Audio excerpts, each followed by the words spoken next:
Good morning, class 8th. Today we are going to study plastics.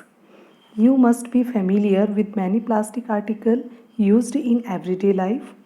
Plastic articles are available in all possible shapes and size. Have you ever wondered how this is possible? So let's start the detailed study of plastic and its type. There is a great variety of plastic made from different chemicals. Property and uses of each kind of plastic depend upon the material being used for its synthesis, polymerization.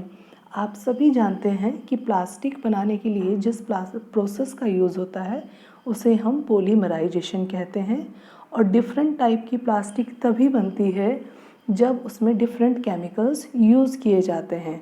किसी भी plastic की property इस बात पे depend करती है कि उसको बनाने में किस केमिकल का यूज़ किया गया है। Now we are going to discuss types of plastic. There are two types of plastic, thermosets and thermoplastics.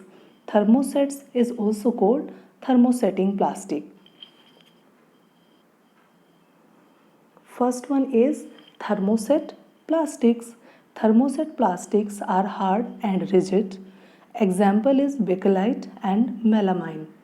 Thermoset plastic बहुत हार्ड होती है और बहुत कठोर होती है।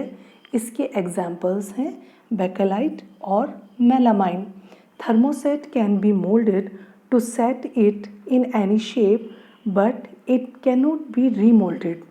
It is dark in color, hard and resistant to heat and electricity.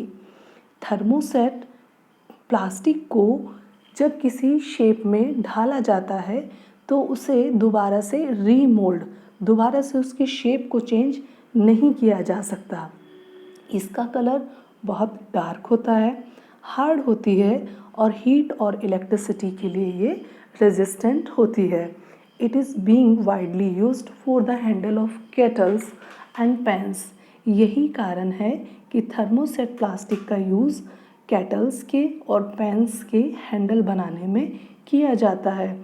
Earlier black telephonic set, electric switches, electric lamp holder, pins and plugs were made from thermoset plastic. यही कारण है कि telephones, electric switches, lamp holder, pins, plugs, इन सभी चीज़ों को बनाने में थर्मोसेट प्लास्टिक का यूज़ किया जाता है। It is also being used as a part of fibre glass sheet in the making of helmet. Thermoset plastic को एक शीट की फॉर्म में भी कन्वर्ट कर सकते हैं जिससे उसका यूज़ हेलमेट्स को बनाने में भी होता है। Melamine is a kind of thermoset plastic used in good quality tableware. Melamine एक ऐसी प्लास्टिक है जिसका यूज़ टेबलवेयर बनाने में भी किया जाता है। Melamine is used as a coating of uniform of firemen to make them fire resistant. Firefighters fire को बुझाते समय, आग को बुझाते समय जिस सूट का यूज़ करते हैं उसके ऊपर भी मेलामाइन कोटिंग होती है जिससे कि फायर फाइटर्स को सेव किया जा सके। Here are some examples of thermoset plastics. Thermoset handles. A fireman's uniform is coated with thermoset plastic to make it fire resistant. Melamine wares, you can see here. Next is an electric pin in black color. Next plastic is thermoplastic. Thermoplastic are soft and flexible though they are not elastic like rubber and steel spring. Thermoplastic thermoset की तरह hard नहीं है, उसके opposite यह soft है और flexible है। They are not elastic like rubber. Rubber की तरह इलास्टिक तो नहीं होती है, ना ही स्टील स्प्रिंग की तरह इलास्टिक होती है। They melt on warming and regain their shape on cooling. लेकिन इनके अंदर क्वालिटी होती है, जब इन्हें गर्म किया जाता है तो ये किसी भी दूसरी शेप को ले लेती हैं ठंडा होने के बाद। Thermoplastic can be drawn into fine fibre molded to any desired shape or stretched or spread as sheet. Some of better known thermoplastic are nylon, polyamide, polyester, polythene, polyvinyl chloride, that is PVC, acrylic, polyurethane, polypropylene, PP, polytetrafluorine ethylene, PTEE, etc. Thermoplastic को बहुत बारीक fibres की sheets में या wires में भी इनको change किया जा सकता है, मोल्ड किया जा सकता है, किसी भी डिज़ायर्ड शेप में इजीली कन्वर्ट हो जाते हैं thermoplastics.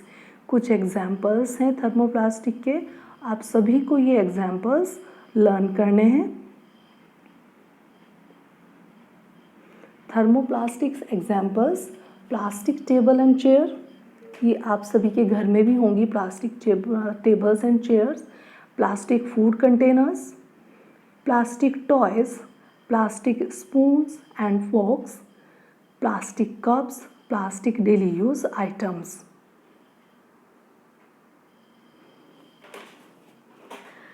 Dear student, this is my advice to all of you. You should watch videos 2 to 3 times and then read NCERT book and later on learn the question answer of the lesson. This was all for today. Thank you so much.